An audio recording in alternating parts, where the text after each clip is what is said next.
Physical refining செய்யப்பட்ட SKM Poorna rice brand oil.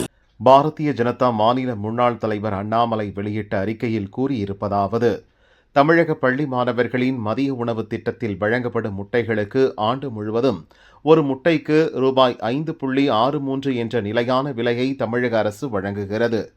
இந்த நிலையில் கடந்த மார்ச் மாதம் ஒரு முட்டை ரூபாய் 3.70 என்று விலை குறைந்தபோது ஒப்பந்ததாரர்கள் சுமார் 20 கோடி முட்டைகளை வாங்கி குளிர்சாதன கிடங்குகள் சேமித்து வைத்திருக்கிறார்கள் என செய்திகள் வெளியாகியுள்ளன.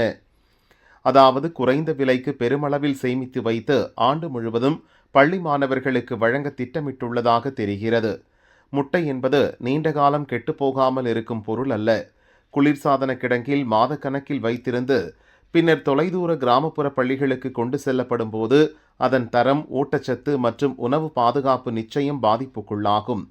கடந்த திமுக ஆட்சியில் பள்ளி மாணவர்களுக்கு மதிய உணவுக்கு பல முறை அழுகிய முட்டை வழங்கப்பட்டதை கடுமையாக கண்டித்திருக்கிறோம்.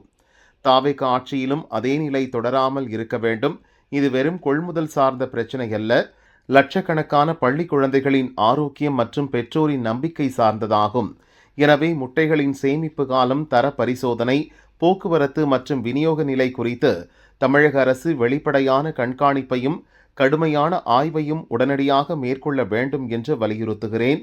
குழந்தைகளுக்கு வழங்கப்படும் உணவின் தரத்தில் எந்தவித அலட்சியமும் ஏற்க முடியாது என அண்ணாமலை வலியுறுத்தியுள்ளார்.